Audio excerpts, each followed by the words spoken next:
أعزائي المشاهدين، أهلا وسهلا ومرحبا بكم في حلقة جديدة من برنامجكم الوطني المميز، برنامج رواد الأعمال. وكما عودناكم في كل يوم أن نستضيف رجلا جديدا وقصة نجاح جديدة، ومن زاوية رجال الأعمال الأكثر كفاءة والأكثر تميز رحبوا معي بالأستاذ بداح الدوسري، مسوق وناشط على السوشيال ميديا وصاحب ومؤسس شركة دار الدوسري العقارية. في البداية سعد الله أوقاتك أستاذي. يا هلا ويا مرحبا يا ابو عبد الله، والساعة المباركة بك وباللي خلف الشاشة. يا مرحبا فيك أستاذنا الكريم. أستاذ بداح، بدنا نعرف ونعرف السادة المشاهدين تحفظا للألقاب، من هو الأستاذ بداح الدوسري؟ ومتى كانت انطلاقتك في مجال الأعمال؟ شو قصة نجاحك اللي بدأت فيها في شركة دار الدوسري وفي نشاطك على السوشيال ميديا؟ حياك الله. أولا هي مثل ما تكلمنا وقلنا ناخذ اللقاء بشكل عفوي، راح أتكلم بكل عفوية على أساس أنه من القلب إلى القلب. نعم صحيح. واضح. احنا بداية في هذا البيت راح أذكر قصة هذا البيت. هذا البيت في سنة 2000 كنت متجه إلى أحد الاستراحات، واستراحة أحد العمام، كنت في الفترة ذيك سنة 2000 أبحث عن بيت، فجاء واحد ولقيته قدامي قاعد، شلونك كيف الحال طيب؟ الله يحييك. قال أبو محمد أبوك يسولف لي ويقول أنك تدور بيت. قلت والله أدور بيت. فأحيانا الصدف تدخلك في شيء أنت لا تعلم. أكيد طبعا، هذه أرزاق. قلت لا أخي والله أدور بيت. قال وش رأيك إنه زاوية؟ قلت والله زين. أنا كنت أبحث على القرض حق البنك الائتمان، ذاك الوقت كان 70 توه طالع. قال لي خلاص أنا بكلم أبوك. كانوا يجتمعون في الرقة عند أحد الشيبان الله يرحمه، توفي الله يرحمه يا رب. قال لي أبو بداح أنا لقيت بيت. قال وينه؟ قال يلا مشينا نروح نشوف البيت. راح شاف البيت قال والله زين. كان أسعار، أحسس إنه مهمة للمشاهد هذه، كان أسعار البيوت من 90 95 توصل 100. الرجال جابه 100، في فرق 10,000 إلى 15,000. نعم صحيح. قال أبوي والله شرينا توكلنا الله. راحوا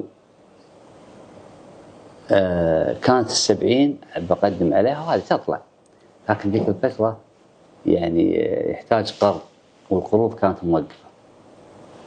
فأكلم واحد الأعضاء بالتموين أيام الفترة السابقة وسمح لنا جزاه الله خير، وأخذنا القرض. أذكر خذينا 10,000 دينار ذيك الفترة، وكانت المعاشات حتى ضعيفة ما هي. كان فائدتها 40%. وصلنا فترة من الفترات أنها توصل 1%. كانت 40% في ذاك الوقت. 40% يعني أخذوا 4,000 دينار.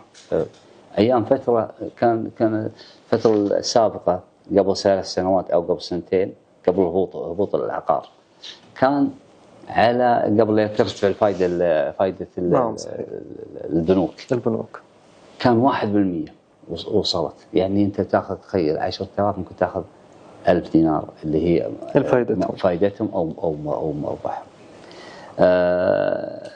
بعدها شرينا البيت، تمينا البيت،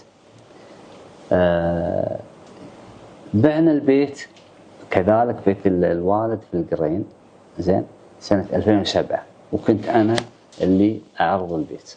الحين أنا شريت بيت وعرضت هذا البيت 2007. بعد ما بعنا البيت جينا البيت هذا، تحس واحد في عنده وقت فراغ ما أدري شو. وكنت نفس المكتب اللي أنا أروح له والمكاتب اللي أجيهم زين، فقررت إني أدش العقار. من ذاك الفترة قررت إني أدش العقار في سنة 2008. طبعا ما في ترخيص، كنا على دفتر، وحتى من قلة الخبرة أقول لهم تسمحون بالتعاون وكذا. هم مو هذا الأسلوب أن تسمحون، لأن أساس المكتب إذا ما يعرفك ما يثق فيك ما يعطيك. صحيح أكيد لازم يكون في ثقة. عرفت. ومن هذا دشيت في العقار لمدة 4 سنوات بدون مكتب. في عام 2012 في المنقف دشيت رسميات. هون دخلت انطلاقة في شركة دراسة العقار.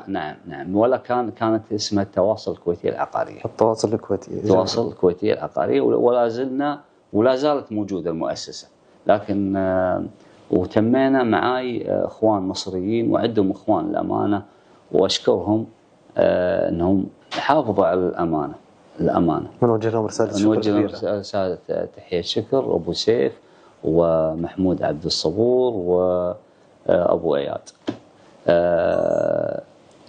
حتى لدرجة اني كنت احيانا انشغل واروح ورد، والامانة ما تغير شيء، الامانة موجودة في العاملين في التواصل الكويتي العقارية ولا زالوا موجودين. بعدها جاء قرار الرخص المنزلية ايام الشيخ احمد النواف الله يذكره بالخير. امين. وقلت خلني اشتغل هذا الوضع زين، وابدا في دار الدوسري. ليش في ايام التواصل ما طلعنا؟ وليش ايام دار الدوسري طلعنا؟ زين، لان كان قبل عندي من 2012 الى 2023 اخر 22 طلعت الرخصه المنزليه. يوم طلعت الرخصه المنزليه كان في منع عدم انك ما تشغل احد معك، لان الرخصه المنزليه ما تطلع عليها العماله. اكيد طبعا. زين، بدأنا في دار الدوسري، وبدأنا أن خلاص أنا لازم أعتمد على نفسي. أيام الفوارق أن أيام التواصل كنا معتمد على المندوب هو اللي يقوم في كل شيء. لاحظ، لأنها نقطة مهمة وفيها ترى نصيحة إذا عندك عمل زين، إذا ما تقوم فيه بنفسك ما راح تنجح. ما راح تنجح. التواصل الكويتية العقارية كان اللي يقوم فيها المناديب، وأحييهم ومسيهم بالخير، وكانوا قايمين على أكمل وجه صحيح، ولكن ما هو مثل النجاح أنك أنت تشتغل في نفسك وتوقف في محلك. نصيحة لإخواني الشباب واللي عنده عمل، لا يقول والله فشل أوقف في محلي، وهذا رزقك لابد تتعب فيه. أي مهنة شريفة توكل على الله وداوم فيها وبنفسك، لأن الزبون زبونك راح يصير، العمل عملك والربح ربحك، وأنت اللي راح تحافظ. خصوصا في عمل العقاري في قوانين كثيرة زين، وفيها استلام تشيكات وفيها مثلا غسيل الأموال يقول لك ممنوع تستلم فلوس أكثر من 3000 دينار، لابد يكون بشيك مصدق. أما إذا كان من 3000 دينار وتحت زين، لا عادي تستلمها كاش، حتى البنك ما يسألك. هذا من ضمن الأعمال أنك تمارسها بنفسك، في قوانين تحافظ على نفسك. دامك أنت موجود في محلك زين، تكتسب احترام الآخرين زين، تجذب المستثمرين لك زين كصاحب عمل، تجذب الناس، الكل يلتحم عليك، تزيد من نجاح عملك، تزيد من نجاح. انت هذه الفترة اللي هي بواخر عام 2022، هذه بواخر عام 2022. ضف إلى ذلك أن السوشيال ميديا ذو حدين، اما يرفعك فوق ولا ينزلك. فكان في انتقادات، ليش تطلع انت في السوشيال ميديا؟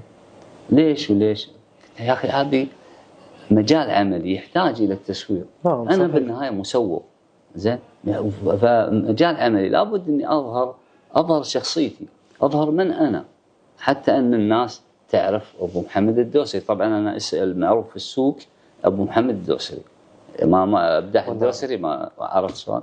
فعندنا نقول وصرنا نطلع في التيك توك لايف زين، لايف شاهد نجاحات كثيره للامانه، ومنها مسيهم بالخير على الداعمين وعلى الجمهور، والله يعطيهم العافيه. نوجه رسالة شكر لكل الأشخاص اللي ساهموا في هذا النجاح الجميل. عرفت، من السوشيال ميديا بدأنا نرتقي حتى بدت الثقة بيننا وبين العملاء وبين كثير.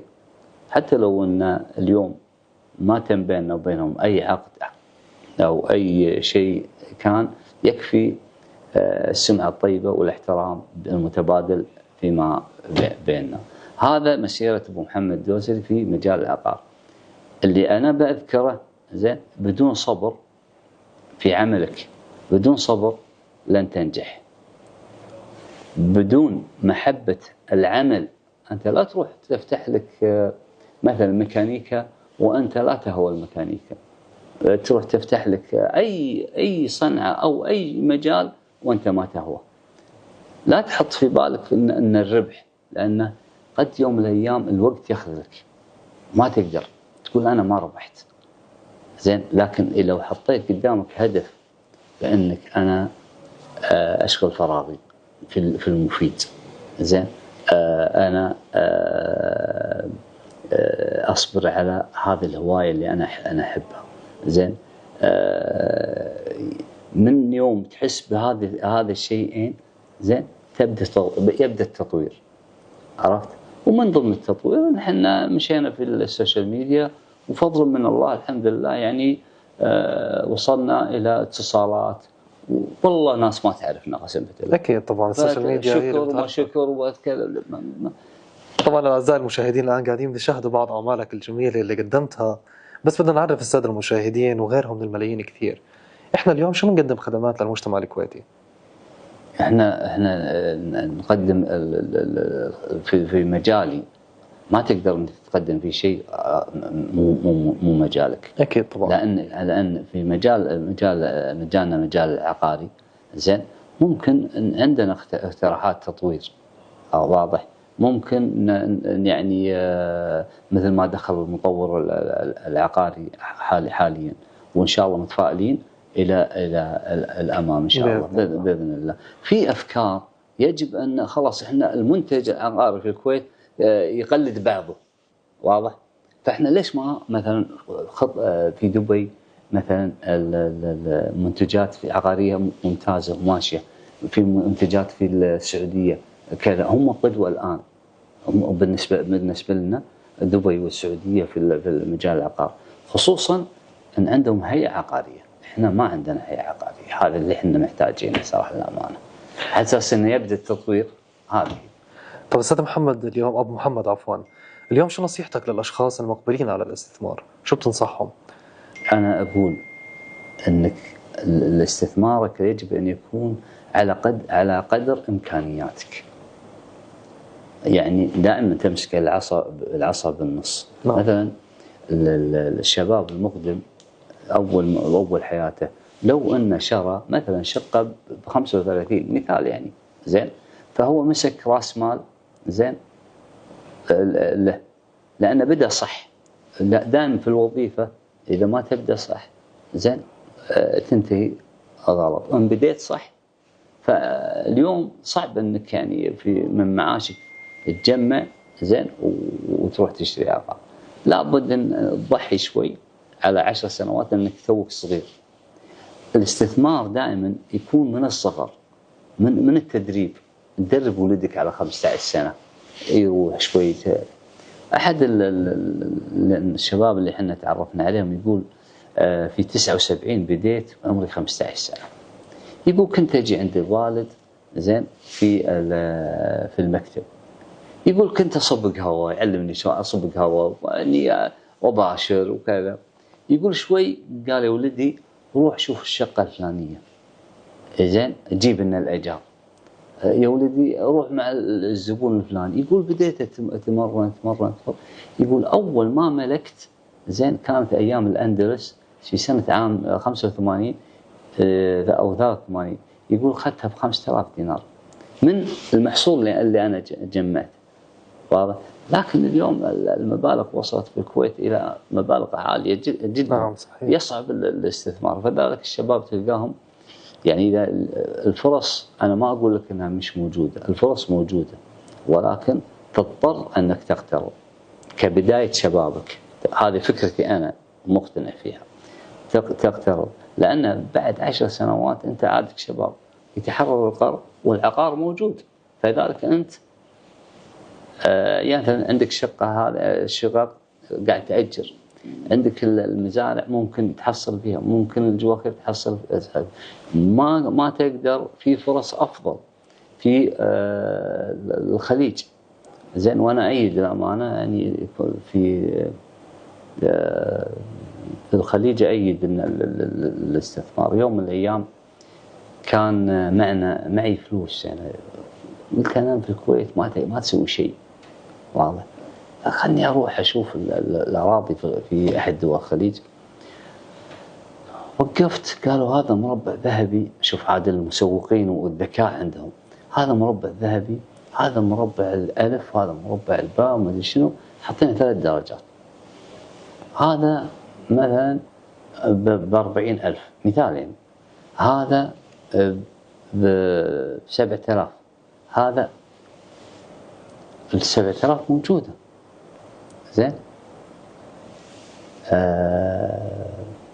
قلت لا أنا ما أبي، عيني على اللي وين، اللي فلوسها مش موجودة.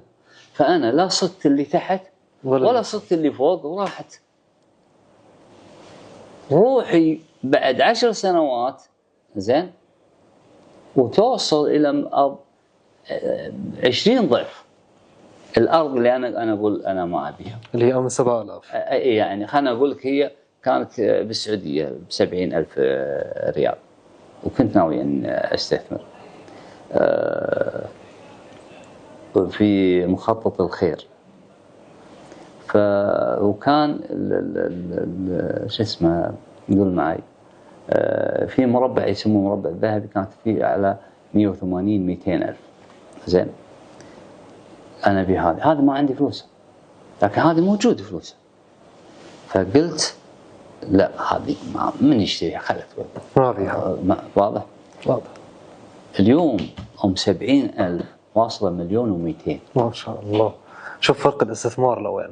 اي الانسان لابد يكون جازم، لازم في استثمار ما يكون متردد. المتردد ما يروح.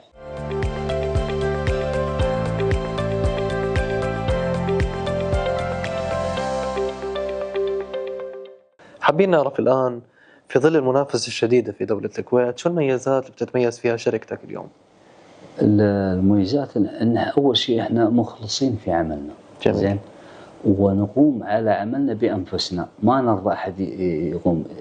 وهذا اول النجاح انك تقوم على عملك بنفسك، تعرف الصغيره قبل الكبيره. عرفت؟ ان عندنا حب وشغف دائما وطموح عالي جدا. عندنا افكار ممكن ان يوم من الايام، الان السوشيال ميديا ان شاء الله باذن الله يعني فيها لها بوادر ان حضوركم عندنا هذه اكثر ميزه وتشرف في قناه خليج اليوم. هذا يدل ان احنا انتشرنا. زين، انتشار جيد.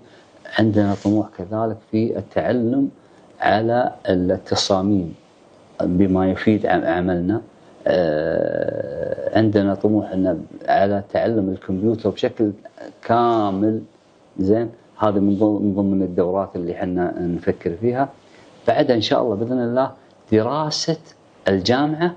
زين، طبعا سالت انا في الجامعه العربيه، قالوا هذا يسمونه الماركت، ان شاء الله باذن الله راح ندرس في الجامعه العربيه الماركت اللي هي التسويق، حتى تطور من خدماتك. نعم، نطور من خدماتنا ان شاء الله باذن الله. هذه الافكار اللي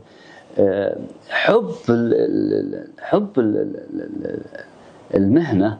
زين، يخليك تطمح اكثر واكثر. نعم صحيح. فان شاء الله باذن الله ان نفكر في دراسه العقار. العقار لها دراسه، في دورات تقييم ان شاء الله قادمين عليها ان شاء الله باذن الله، اكثر من مجال. يعني لو بسولف لك افكار تطلع. بدنا نشوف هذه الافكار ان شاء الله بالفتره القادمه على ارض الواقع، ونرجع لك بلقاء ثاني تكون منفذين كل هذه الافكار. ان شاء الله بتتحقق هذه الرؤيه الجميله إن شاء الله. مع رؤيه دوله الكويت 2035 وشكرا لوجودك معنا وتركك بصمة جميلة على برنامج رواد الأعمال.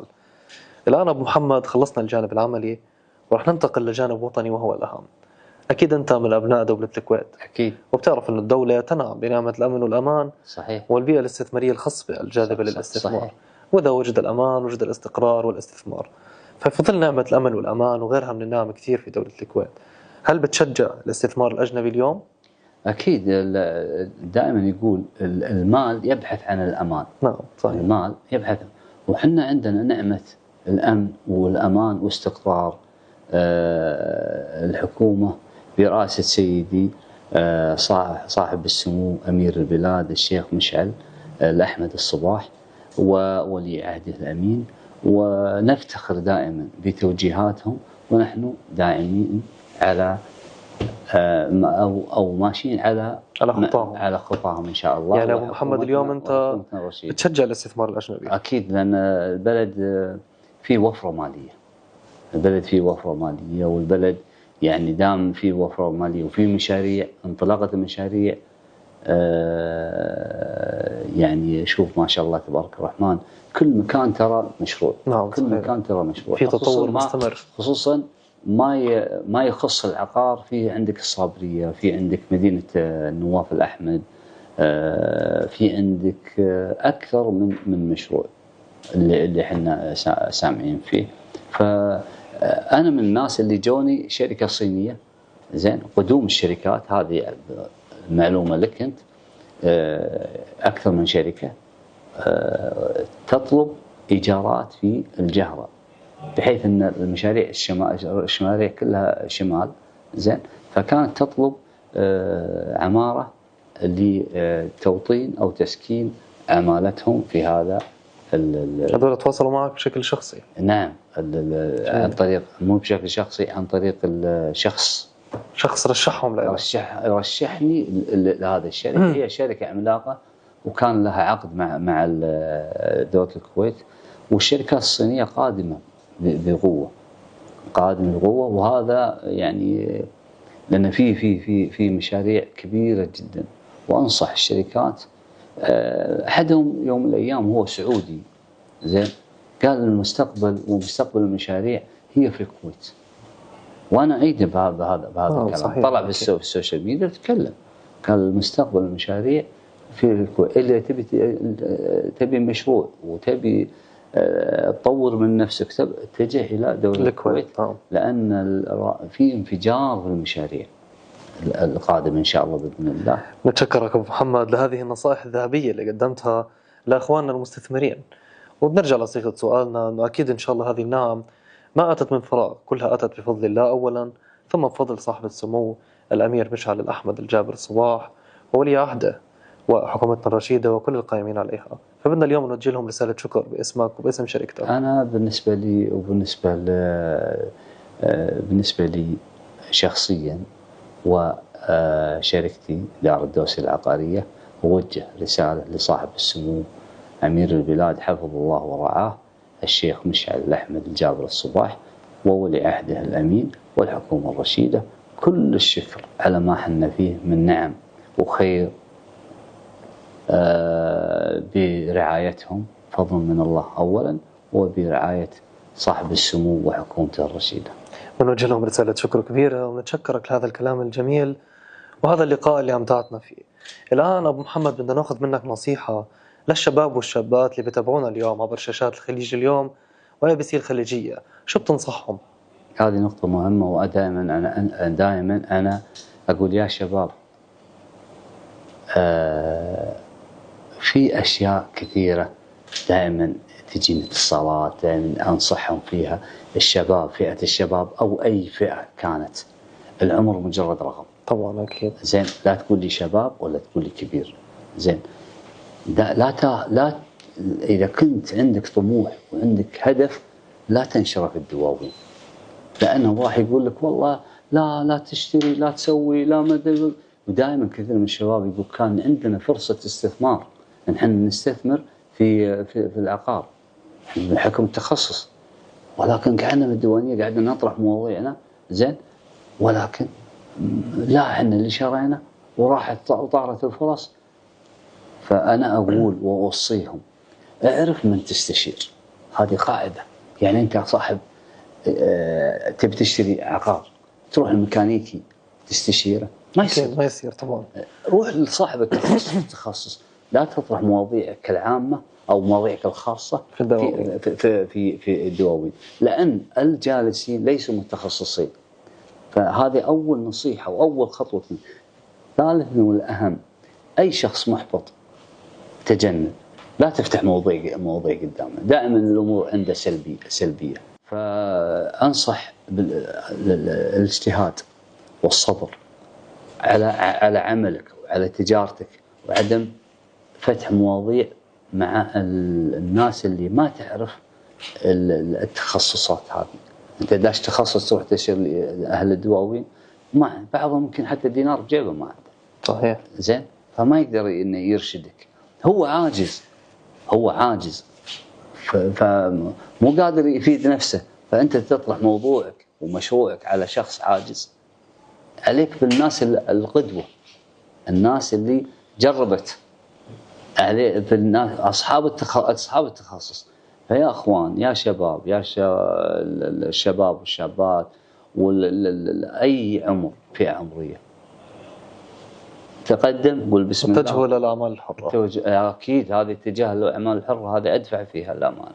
أتشكرك جدا على هذا اللقاء الجميل اللي أمتعتنا فيه، ولهذه النصائح اللي وجهتها لأخواننا المستثمرين، وأيضا للشباب والشابات اللي بيتابعونا عبر شاشاتنا اليوم، الخليج اليوم وأي بي سي برودكشن وأي بي سي الخليجية. طبعا أعزائي المشاهدين، جميع أرقام التواصل وحسابات السوشيال ميديا واللوكيشن أسفل الشاشة. انتظرونا كل جمعة وسبت على قناتكم الخليج وعلى أي بي سي الخليجية، ودمتم بألف خير.